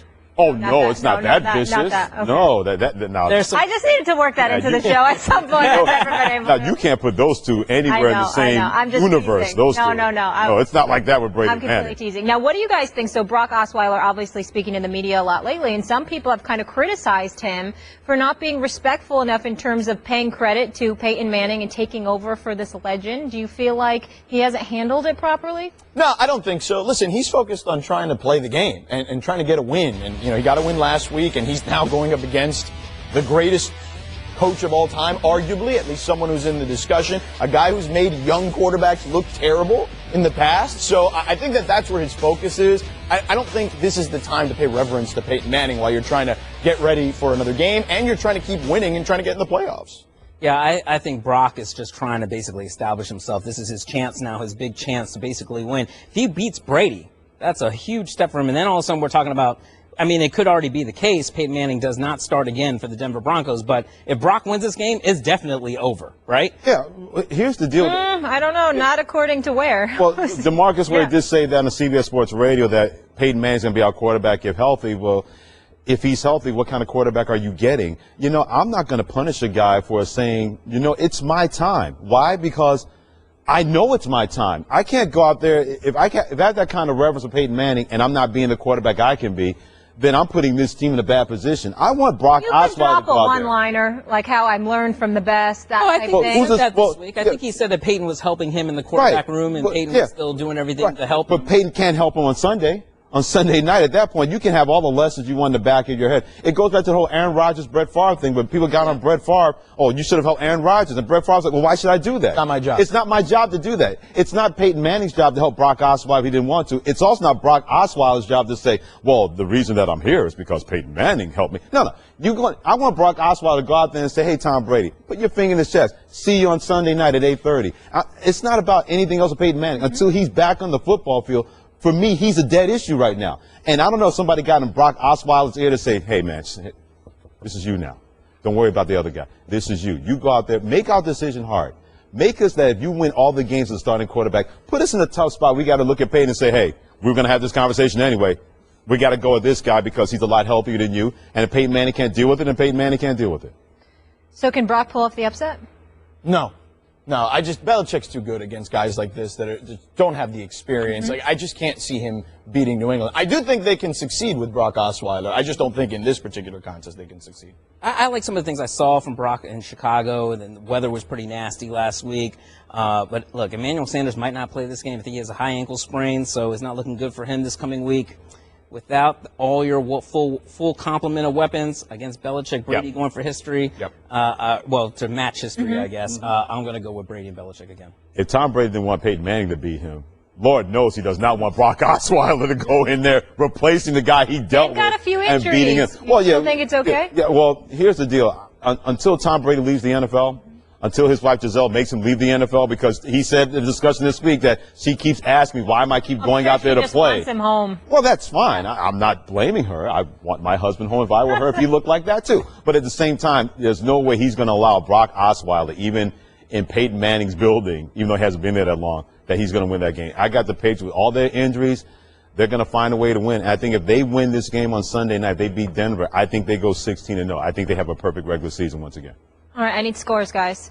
Is this a close one? I'll say 23-16 Patriots. See, I had 24-16. Oh, you did? Oh, okay. Yeah. I'm going to say 27-14. Okay. All right. Yeah, I think it'll be interesting enough. Yeah. That's the way I would say. But the Broncos secondary is no joke. No, the Broncos defense is legit. T.J. Ward, they're Colby awesome. and those guys, you know, them boys can ball back there in the secondary, and they can get after the passer with Von Miller, and they can. Wade Phillips was not a great head coach, but that guy can dial up a defense. And how many times did Brady get hit the other night? Well, and Rex Ryan had a great game plan. You know what? He didn't have to worry about anybody getting behind him, especially with Julian Edelman, like I mentioned, not an elite wide receiver, but in that offense, an elite wide receiver. I know Amendola had 9 catches for 117 yards. It didn't feel the same, like if Julian Edelman had those kind of stats. So Rex Ryan, get that pressure, trust your guys behind. Stephen Gilmore was really, really good. Yeah. But then he didn't have to worry about a guy topping off a defense like we've seen before. I think the Broncos secondary will make it hard, but I just think that Patriots defense, they'll get that key turnover, give their offense a short field, they'll roll downhill. It'll be a close game, but I think the Patriots will win. And now, for Geico's edition of Stuff Found in Your Car, we go inside your side door pocket. Hello, yes, the crumpled receipt with gum in it. From your anniversary dinner, you sprang for expensive wine, your server was Beth. That dinner was a couple $100. Money you could get back if you switched to Geico and saved hundreds of dollars on your car insurance. I bet you'd save that receipt. Frame it even. But really, where did I go wrong? Was it the corkage fee? Geico. 15 minutes could save you 15% or more on car insurance. Visit geico.com today. Sometimes you got to take a step back to take a few forward. And we don't see this. And we told him yesterday, this isn't a dead end. This is a hurdle. It's an obstacle. So, you know, part of success in athletics is dealing with adversity. And this will be an example of it. Here we go. Mike Pettin demoted Johnny Manziel after a video appeared online of him with what appeared to be a champagne bottle in Austin, Texas, 6 days after he was given the starting job. Pettin says, this isn't a dead end, but a hurdle and an obstacle. George, are you buying it? Molly, I'm not buying it. Yeah. I think that this team, if Mike Pettin had his way, I think Mike Pettin wouldn't have Johnny Manziel on his roster anymore. I think it's pretty obvious he'd rather go with Josh McCown. He was almost, it seems like, at least from the outside looking in, and talking to a few people that I know in that area that think that this was pushed on him. From the general manager, from the owner. They want to see what he's got. And to be honest, I don't blame them. I think that at some stage you have to see if he can play. And I think he's shown maybe a couple of glimpses here and there. I think he certainly looks more prepared this year than he did last year. So do I think that he could find a place in this league? I don't know if it's as a starter, but I think he may be able to find a place in this league. I just don't think it's Cleveland. I think that organization is a mess. I think that coach certainly doesn't want him. So I don't buy it. I don't buy that this is just a hurdle. I think that this is pretty much the beginning of the end. And again, I don't blame them because of everything that's happened this offseason with Johnny Manziel and the rehab. And now look, whether he was drinking or not, he's got the bottle in his hand. It's just not a good look at this point. And they want him to grow up, and they don't want him to be involved in these type of situations or putting himself in these type of situations. So I could see at the end of the day them just saying, you know what, we're just going to cut our losses here and kind of move forward. But this wasn't about his play. This is all about the off the field. Oh, for sure. Yeah. For sure. And look, he just had the incident that turned out that the police cleared him of with his girlfriend. But I just feel like there's so much stuff that's transpired with him before last season. Obviously, even in college, and then you couple it with the stuff in the offseason with rehab, and now this, and the situation with his girlfriend. All that stuff starts to add up, and the team starts to think, maybe this isn't worth it for us, and maybe they end up cutting ties with him. I do think, though, that at least one team will give him a shot, because we've seen it a million times over, right, where a team says, you know what, that guy's a first-round talent. I can make him work. I can make him the guy. I can figure it out. And I think that that's going to happen with him. I think it's eventually going to happen with RG3. I think it's going to happen with a lot of guys because we've seen it all over the league for many, many years. I don't know if he'll have as many suitors as maybe some other guys have had, but I think there'll at least be one. I just think his days in Cleveland are numbered. You know what bums me out is that I was really looking forward to seeing Johnny Football start the rest of the season. Yes. It's kind of like, oh, you know what, the American Music Awards, J-Lo's hosting. You know what? I think I'm going to tune in and watch J-Lo. She was ridiculous. If it was somebody else. In a good way or opening dance? In a good way or bad way? Yeah, someone needs to put a ring on that. And I'm not saying. You need to Google that and see Three that guys have opening tried to dance. put a ring on it, and nothing has stuck with J-Lo. No, but you need to see how she opened No, I that saw show. it. Next level. What, talk about shading somebody. Yeah, but what? What are you, Nicki Minaj now? No, I'm saying she's next level is incredible. Great. It was incredible. Okay, I was great. Your tone was getting away like you were trying to cut a sister down. No, I'm a huge fan. All right, thank you. What I'm just saying is Josh McCown doesn't move the meter for me. What I worry about with Johnny Football is hopefully he learns his lesson here. He does need the structure of football and being on a team to kind of keep him in check. Because, look, he got in trouble during the bye week, right? Right. All of a sudden the bye week comes and then he's straying out already. And whether or not he did anything, it's not a good look for him to show up. Everything is viral in today's society. You're going to see it on the internet, you can see it on Twitter, whatever. The thing about it is, there will probably always be another team for him, like Jerry Jones, I'm sure, would have some interest if he ended up getting cut. The question here is, does Cleveland ownership love Johnny Football so much that they're going to give him another chance next season? And would that come to a head with Mike Pettin? Because I think you're right. If Mike Pettin had his way, he probably would have cut Johnny Football. One of my favorite newspaper writers is Stanley Crouch. He did a great job, part of the Jazz series for Kim Burns. He had a great expression about talented people, but the future unlived, because they always got in their way. So we'll never know what kind of future that person would have had because of their talent, but because they couldn't outrun their demons. They allowed their demons to outrun them. This is once again another case with Johnny Manziel, because how do you do this? You can say, well, it was the bye week, it was his time. It's different for you, Johnny Manziel, especially when they named you the starting quarterback for the rest of the season. I know. They finally figured, okay, now the game against Pittsburgh, over 300 yards passing, one touchdown. I know he threw a pick. I know they didn't accumulate a lot of points, but he was really, really good in that game. And I'm thinking, okay, if this is the switch that is turned on for Johnny Manziel, this could really be something to watch where, okay, maybe he's finally figured it out. What, 6 days later? He's down in Austin, Texas, because the team told him, dude, you got a bye week, relax, get your chill on. Instead, he gets his party on doing the giant damn boogie thing again. Here's my thing, and he finally got a shot, and I know Cleveland's not the best team, and he doesn't have the best parts around him, or maybe not the best coach, but he finally got a shot. It was his team the rest of the way. We got to see Johnny as a starter. My thing is this. If you have to party, right, if he has to, it's the bye week, why can't you bring the party to you? Why do you have to go out where there's camera phones? I get we want him to be in his playbook, but okay, so however old he is, if he wants to, why can't you bring people to you? Why can't you say leave the phones at the door and no one needs to see it? Molly, that's fair. Like, does he want to get caught?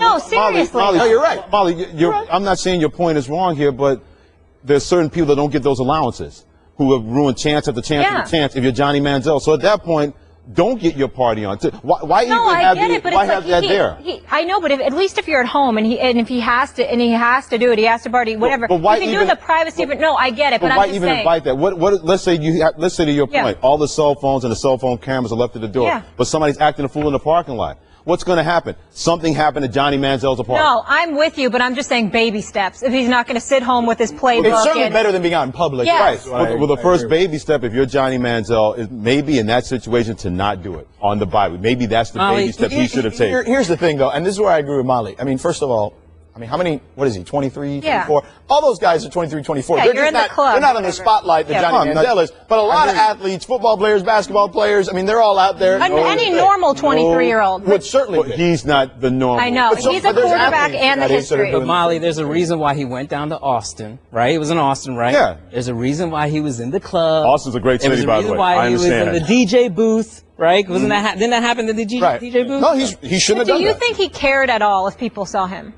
Of course not, because if he cared at all, he wouldn't have been down there, or he'd have made sure he was nowhere in sight of anybody on the cell phone. He might have cared before he walked to the club, and then once he got in the club, he forgot. Right. You know what I mean? Well, put it this way: if you're Johnny Manziel, there's certain rules that are different for you, especially when you have not built up enough equity to have people give you a little more leeway. You're right. 23 years of age, I'm sure there are plenty of young red-blooded American men out there. You give me that kind of money, and I got a bye week, I'm doing the same thing. But to everybody's point, you're not Johnny Manziel. You can do that, and I'm not going to care. TMZ's not going to care. But if you're Johnny Manziel, you're going to draw attention Just even if lay you go to the low, grocery get store. through the season. Get through the season. Let me point out, maybe Johnny Manziel can learn this lesson from Jason Pierre-Paul. Before the Giants bye week, we asked Jason Pierre-Paul, are you going back to Florida, right, to go back and see his family? He was like, no, I'm staying here in New Jersey. I'm studying up for my next opponent. I'm basically going to get ready for the next game. His mindset and his mentality, not to say that JPP was out there partying like Johnny Football all the time, but his mindset after his hand nearly got blown off basically is, this is my second chance. I'm taking it. I just have a newborn kid now, basically. Everything has changed about his perspective. And it's going to take something to change Johnny Manziel's perspective. Right now, it seems like he still thinks he's untouchable at Texas A&M. Something is going to have to change, and hopefully it happens before it's too late. It may not be a dead end for Cleveland with him, because I'm not buying it either what Pettin said, but I just wonder if somebody above Pettin, maybe Jimmy Haslam's an owner, says, you know what, we have to give him one more chance. And then it'll be interesting what's going to happen then, because if Mike Pettin said, I have the blessing of Ray Farmer, the general manager, and Jimmy Haslam, the owner, and then one of them turns and flips on him, then that's going to be an interesting conversation. Are you buying this, that Johnny truly wants to be a starting quarterback, that he loves football, or does he just love what football brings? I think he loves football, but I think it's an internal battle right now with how much he loves football versus how much he loves being Johnny football. Yeah. So, yeah, but I do think he loves football. I don't think there's any Do you question. think he really wants to be a starting quarterback? Yes, I do think he wants and will to put be, in but the work? I think but look, the work ethic this season has not been the issue. You hear from his teammates, they all say, look, man, he's been in the playbook, and you can tell on the field, he's certainly made progress this year. But I think the reality is that, you know, he's a little bit of a wild card, and his personality, he likes to have that, and that's a position where normally they're boring. They're cliched. We've seen them, right? They have rehearsed answers for the most part. And I just don't know if that's in him from a personality perspective. I'm okay with his personality, but you have to know the place. I'm okay with him wanting to be a star quarterback. I'm fine with that.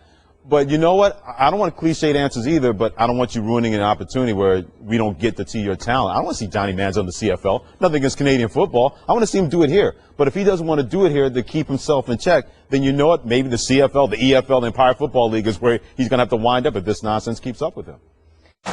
Tuesday night, Kobe Bryant had one of the worst shooting nights of his career, making 1 of 14 shots for 4 points against the Warriors. Kobe shooting 31% this season, under 20% from 3, and hasn't scored 20 points in a game since opening night. He finished out the season. Yes. I don't know what's tougher to watch, Peyton Manning throwing all those interceptions or Kobe Bryant throwing all these air balls up. And I know it's been really, really unsightly and hideous watching this. And it's a little sad, too, because this was a little bit unexpected. I mean, we knew Kobe was getting up there in age. We knew his body was breaking down. I still thought, despite the athleticism, I thought, hey, he can still get separation. He can still get a shot off when he wants to. The veteran savviness. I still think he's going to turn it around. Maybe I'm a little too optimistic. I still think, I'm not saying he's going to go and average 25, but I think it's going to get better. I think he just probably needs to get a little bit of his legs back, perhaps, after being banged up so much and missing so much time. And he's probably going to get used to this cast. I just don't think it's going to continue this way and continue to go south from here. You know what? I'm with you. Like, I don't think it's going to happen.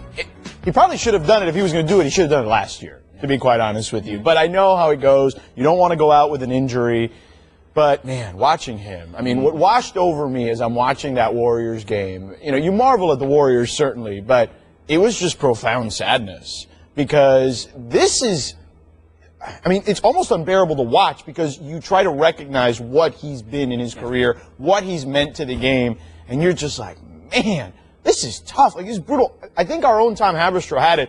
He's the oldest player to go 1 of 14 in a game. You know why? It's because players his age, if they're even playing, aren't shooting the ball 14 times. They're, in essence, they're role players at that stage of their career. And I think that's what ends up happening is when you put Kobe on a team that's not very good with a mix of a lot of young talent and some veteran guys that are just okay, and it's just a mishmash of guys. I mean, what's the end game here? What are they going to win? 30 games? Maybe? 30? Maybe. That's like the ceiling is what I'm saying. Okay. I mean, I'm looking at them. I think the Vegas over-under is 27 or 28. I went under on that. I think it's a 25-win team. So is this the way you want Kobe to go out? Look. He does deserve a farewell tour. A victory lap? Yeah, maybe. I don't know if he's that guy that wants that. I don't see him as that type of guy. But I think it's more about going out on his own terms. Right. And not going out with an injury. And so I respect that. I get it. But it's hard to watch, man. There's no doubt. I don't like seeing him going out on his shield like this. I mean, the numbers, 19.5 from the three-point line, 15 points per game, 31% shooting percentage, 1 for 14. Those shots had no chance of going in the other night against Golden State. And I think that was the alarming thing about me. Maybe the question not so much should he finish the season, because we know he's going to, one way or the other. What is his role going to have to be, number one? And I think the other question is, who has to have that conversation that he can't be the guy? Because apparently that person is not Byron Scott. No. Byron Scott has said everything to the point of that he's like home. He's the eternal sunshine of the spotless mind when he comes to being a Lakers coach, hoping that this can happen. But that means somebody above those two is going to have to sit down. Maybe it's Mitch Kupchak, the general manager. Maybe it's one of the buses that's a Kobe. You need to be more of a mentor because we have to have a lot more vested in Julius Randle and Clarkson and Russell and those guys because they're going to be here a lot longer, we hope, than you're going to be, and we want these guys to be the bedrock of our franchise. Freddie, that's a great point. I think you could see this as well. I think Kobe, the one thing he still can do at a pretty high level is be a playmaker for others. Yeah. I still think when he wants to, you see him trying to do that. When he wants to, he can be the guy to get you 7-8 assists a night. And I think that for the betterment of this franchise and this team to see what D'Angelo Russell and Julius Randle and these guys, Jordan Clarkson, have, maybe that's the role Kobe needs to have. It's more Jason Kidd, less old school Kobe, because old school Kobe just can't, it's not going to be there anymore. So I think that needs to be part of the discussion. I think that will at least make them more competitive potentially. And it also maybe forces Byron Scott to play D'Angelo Russell a little more in the fourth quarter. But the problem is that as hard as it is for us to understand what Kobe's going through, think about Kobe in his mind having to make that transition like, I don't have it anymore, and I got to be more of a kid type of player when his whole career, he was the shooter, he was the guy who scored. The tough thing, and I hate to be the guy that always brings it back to Michael Jordan, but I saw Michael Jordan those final 2 seasons. I saw him live drop 45 on the Nets on New Year's Eve at age 40. I remember I was there at the All-Star game when he was going at it with guys, and, you know, he had that turnaround fadeaway. He definitely was playing beneath the rim, but he still could score. Yeah. And that's what I thought Kobe was going to be. Right. And perhaps maybe Kobe's body, Michael's body didn't break down the way Kobe's body has broken down, but I think it's going to be really hard for Kobe in his mind to kind of turn it from, I think he's trying to do that where I'm going to be mentor, I'm going to try and be playmaker, but I can also still get mine, and I think that's the hard part for him to come to grips with. Yeah, and that's the mixed message that's being sent. Jackie McMullen wrote a great article about what Kevin Garnett's doing in Minnesota, where he knew what he was brought in to do, to mentor Karl Anthony Towns and those guys. He wasn't worried about being the guy and getting shots. He felt he could help them from that standpoint and make them better and have that, as he said, you can't buy a 6-pack of Beast. You have to have that beast inside of you. Kobe still believes that six-pack of beast is still in him. That's what made him great. And that's what made him great. Yeah. But now that biggest strength has become Kobe's biggest curse from the standpoint of, in his mind, he still thinks, you know what, it's only a matter of time before I can turn it around. That may be the case, but does that mean he goes from 15 points to 18 points? Well, he said the percentage goes up. Yeah, it wouldn't. Against the Warriors, that could have scored 80. It wouldn't have mattered. It wouldn't have mattered. Exactly. Yeah. That mentality is still there. That beast is still inside of him. Well, you know what? You got to have a lot more beauty to your game that's going to help this franchise, because if that's not going to happen, then when do the Lakers have that conversation? We talked about this in the production meeting. When's the last time you saw a superstar of Kobe's level deteriorate this fast and decline this fast? I mean, in the NBA? Michael did not decline this fast. But don't you think part of it's due to the situation he's in? It's a combination of injuries, age, and the team around him. And look, and probably being on the Lakers has enabled him to a certain degree, because this is still his organization, still his franchise. This is not like Michael Jordan going to the Wizards, Kobe going to another team. Right, he has a lot of power in that organization. This is Kobe's franchise, so he can do what he wants, and that's why Byron, to a certain degree, is probably going to do. 1 second before we move on, I just want to be clear. So none of you think he should retire at this point? Well, no, it's not that. I mean, I don't think that's. I just don't think it's realistic. I just don't think he's going to do it. He wants to play another year or two. I could see that in his mind, whether it's with the Lakers, that he still wants to do this with somebody else. And do you think he should play after the season? I don't think so. I just don't see Kobe going and being Grant Hill, and taking on a small role off the bench on a good team. Right. Maybe I'm wrong. I just don't know if I see that in him. I think Kobe's not going to go out number one like this, okay? And I do think, remember what Phil Jackson said? I was there in the press conference. We asked him about Kobe, and Phil said, well, you know what? I don't think this is going to be Kobe's last year with the Lakers. Right. So perhaps Kobe ends up somewhere else, like the Knicks with Phil, or someplace where he's going to want to win. You've covered this league a long time. How much of this is on the Bus children? Because if Dr. Bus was alive, do you think this works out this way? Because I think that, look, he cut ties with Shaq, man. He chose Kobe over Shaq. He made really difficult decisions. I don't feel like the Bus children, Jim and Jeannie, have been able to make those difficult decisions. They sided on money because they said, we need Kobe because Time Warner and the cable network and all that and the big deal. Well, you know what also gets good ratings? Winning. Yeah. I don't blame them on this case. I think, because if they let him go this season, I think the fans would have been upset. Now, Kobe's looked so bad, but I think the fans are okay with Kobe probably moving on if Kobe does decide to move on. But I think if they had done it before the season, I think there would have been some fans that still would have been like, whoa, if we had Kobe, Kobe would be doing this, whatever. You know what I mean? It still took me a while to get used to Michael Jordan in the Wizards uniform. I don't know how it would feel seeing Kobe in somebody else's uniform. That would be really weird. We said it about Peyton, too, though. I'm still not used to that. Honestly, I'm still not used to that. I still regard him as an Indianapolis Colt. But with Peyton, it was a little different because he was still good, and then he got hurt, and then we never. The last memory was Peyton still being good. Yes. We're looking at Kobe, and he's not very good right now. Yep. Even by his own admission, he said, what did he say 2 weeks ago? I'm the 200th best player or whatever now. Also, those ESPN rankings. He's taking a shot at the ESPN for rankings. No, I mean, right now, among all players who have attempted at least 150 shots this season, his percentage is the lowest in the NBA. I remember in the last 2 years, Michael averaged, 22 points in 20 and 23. Yeah. And Kobe's at 15 now? 15. 15.2. It's tough. Yeah.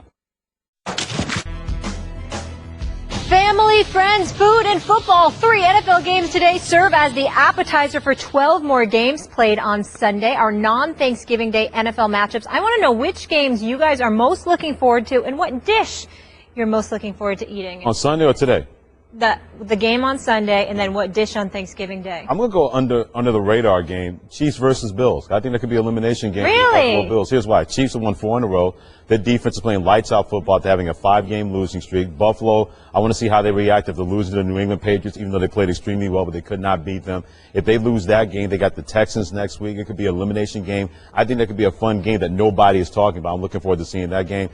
My favorite dish, boy, we could be here all day, but I'm going to say my mother's stuffing. I just picked up Alex Smith in my fantasy league, so let's hope that Ouch. is a good one. Okay, No Joe Flacco or Andrew Luck. No Brock Osweiler? Can't pick him up? I would take Smith a while. I went with Smith. Not against New England, And I'm going up against our producer, Kevin Reeder. Oh, there you go. Then you got to win. It's okay. I know. Exactly. And I'm never hear the end of it then. I'm going to go with the game I'm going to, which is Dolphins-Jets, because I think that's an elimination game for the Jets. They've lost 4 of the last 5. Something needs to turn around. Todd Bowles needs to get to this team and make sure they win this game. And Ryan Fitzpatrick trimmed his beard. So he's going to throw for 6 touchdowns. You might want to pick up Ryan Fitzpatrick. Focused. And my favorite dish is easily pumpkin pie. I could start with pumpkin pie and I could finish with pumpkin pie. I'm going to eat pumpkin pie all day long. Okay. See, I'm going to go with the Steelers-Seahawks because I'm curious to see. Look, the Seahawks, we've all kind of been waiting, right? Waiting for them to kind of make that move, to surge, to really solidify themselves in that playoff picture. Now they lose Marshawn Lynch for a while. Maybe for the whole season, for as far as we know. We don't know specifically yet. You know, can Rawls continue that pace? I mean, look, I don't expect him to do what he did in the last game every week, but can he at least carry enough of the burden to kind of take some of the pressure off of Russell Wilson and those guys? And with the Steelers, the way the AFC is shaking out right now, I think New England's going to the Super Bowl. But if there was one team or one quarterback that I'm trusting to at least give them a run in some way, shape, or form. Put a scare in the Patriots. Right. In a playoff game, it's the Pittsburgh Steelers. Even without Le'Veon Bell, I feel like Ben is the guy I trust to do that, considering the landscape at the moment in the AFC. So I want to see how those two teams play against each other, which one surges, how they're looking, certainly moving forward, and if they can solidify their positions in the postseason picture. And the dish is pretty simple. My sister makes this kind of like potato casserole thing with like cheese, and then she bakes it with like Cape Cod chips on top. That sounds amazing. My wife now knows how to make it. My sister's not going to be here with us this Thanksgiving, so my wife knows how to make it. So she made it last year, so it was still. Your wife is getting a lot of points today on this show. Your wife is an angel. Getting love. Talk about marrying over your head. Well, you outkicked your coverage. I'm going Giants-Redskins, guys. So I need the Cowboys to lose, I need the Eagles to lose, and then I need the Giants to beat the Redskins. So then we're going to be. Which could probably all happen. We're going to be up 2 in the division, and then, I'll be feeling good. If your team doesn't win that division, they have no excuse. Molly, you're still going to sweat it out all the way to last week. Yeah. They're going to around this squad. What do you think? You're going to sweat it. The Giants have it. He thinks Dallas is going to take it. You will be sweating it out week 16 or week 17. Isn't it always that way, though? Your Giants will find a way to screw this up in the second half. Mark my words. Eagles, Lions, right after us at 12:30. I got Lions. You got Lions? I got Lions. And you were the only one that went Cam, too. Only one that went Panthers. I got Eagles. I got Cowboys. I'm going Eagles, and I am going to go Panthers. You going Panthers? Okay. Oh, look at that. So I'm alone. Yeah. I got you, Tony. I'm taking. Am I sitting in skip seat? Is that yes, you are. You are. Yes, you are. It all makes sense now. Now it all makes sense. Thank you guys so much for coming in today. I really appreciate it. It was a lot of fun. Hope you all have a wonderful, wonderful Thanksgiving. Happy Thanksgiving. Happy Thanksgiving, everybody. That is going to be great, too, of course. And thanks to all of you. I hope you all have a wonderful Thanksgiving. Enjoy your family. Enjoy football. Enjoy the food. Thanks for being with us here on First Take. And we'll see you guys tomorrow. Have a great holiday. Yeah. The Dolphins and Jets find themselves right in the middle of a jam-packed race for the AFC wildcard. Every win is critical. Coverage of the Dolphins and Jets. Sunday at noon Eastern on ESPN Radio.